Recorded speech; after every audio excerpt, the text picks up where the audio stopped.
diabetes, overweight. Let's just clarify this position. If you look at the medical literature, I don't see any evidence that carbohydrates makes people metabolically unwell. And I will respectfully debate anyone in the ketogenic community about that. So to say that carbohydrates cause insulin resistance, no, I don't see that in the literature at all. It doesn't happen.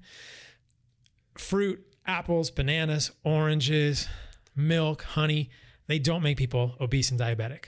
However, once you are broken, and I believe honestly that inappropriate consumption of seed oils and probably processed foods in general with a number of ingredients that kind of break metabolism and cause increased levels of lipopolysaccharide from the gut to transit into the human body. This is that's at the epicenter of what's causing metabolic dysfunction. So it's breaking the mitochondria at the level of the membrane because you're eating excess linoleic acid, which accumulates in the mitochondrial membrane, breaks the electron transport chain, and or often co-occurring, you're eating foods that are irritating the gut, causing dysbiosis, leading to overgrowth of the wrong type of bacteria, and leading to endotoxemia or elevated levels of lipopolysaccharide in the human body. We know that lipopolysaccharide is horrible for glycolytic oxidative phosphorylation metabolism. Fruit, honey, no, I don't see it. It doesn't happen. It doesn't happen. That's not what caused it.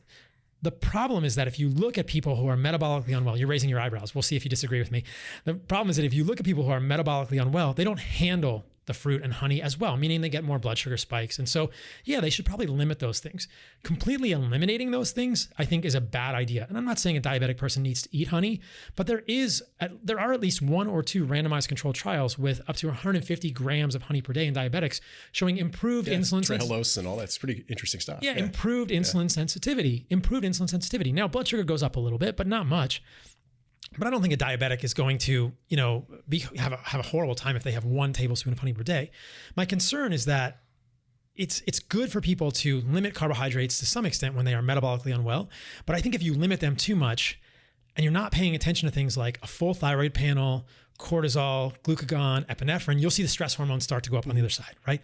And this is my learning from my experiences, my evolution, my missteps that I share with people. Like for me, going strict carnivore after a year and a half, that was probably the worst I've been metabolically because I was really not doing that good. My electrolytes were kind of messed up from not having an insulin bump when I eat, which helps you hold on to electrolytes, sodium, potassium, chloride, calcium, magnesium, whatever.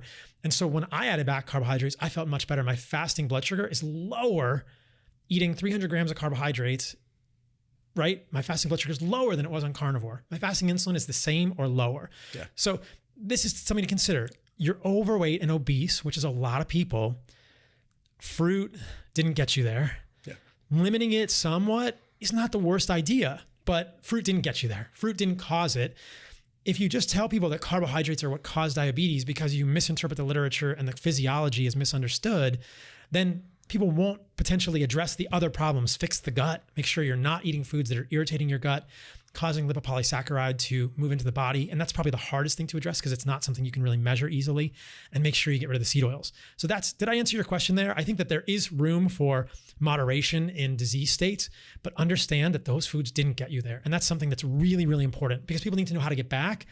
And as I said, if you limit the carbohydrates too much, you end up with a stress response, and that works in the other direction. You end up people who sometimes do good for a little while on keto, but plateau. Yeah. And then they end up in this kind of hole they can't get out because they have so much carbohydrate fearing. And I've worked with people like this. I've seen it. They have such bad electrolyte issues. They have sleep issues, palpitations, sex hormones are declining. They're clearly stressed from this lack of carbohydrates, and they don't know what to do because they realize they got somewhat healthier by limiting carbohydrates, probably cutting junk food out of their diet, and they don't want to go back there.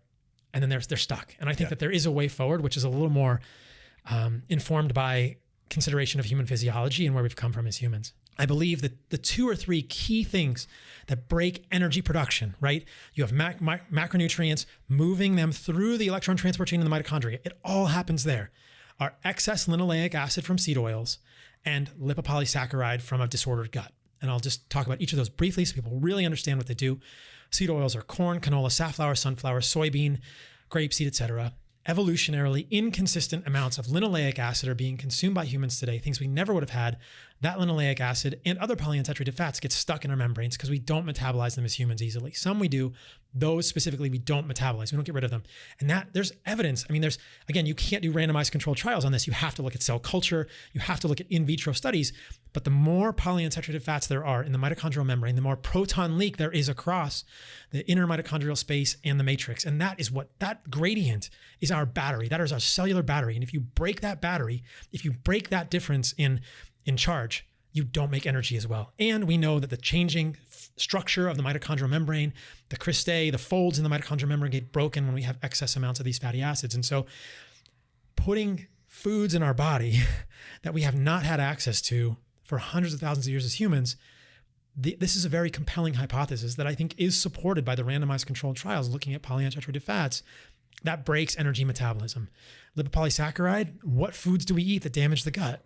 Those are the foods that cause overgrowth, predominantly of gram-negative bacteria, but there are other types of lipopolysaccharides, even from gram-positive bacteria, but overgrowth of the wrong type of bacteria leads to LPS in the human body. And those studies are so clear. It's just crystal clear that when you have a messed up gut, your energy metabolism is going to be broken. And then another one is glyphosate, which also appears to disorder mitochondrial respiration in vitro because these are hard to do RCTs.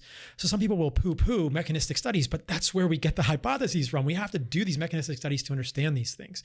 And I'll just make one comment about LPS and saturated fat. If you look at LPS and saturated fat, I think this has been massively misunderstood. People will say, oh, well, if you eat more saturated fat, the LPS moves across your gut more. But it moves across your gut more because it's being taken in saturated fat lipid rafts to the liver to be detoxified. So saturated fat is protective against LPS. And mono and polyunsaturated fats are harmful with regard to lipopolysaccharide. But if you really look at literature carefully, LPS, you are protected against that by saturated fat. So I would say the beginning part, fix your diet.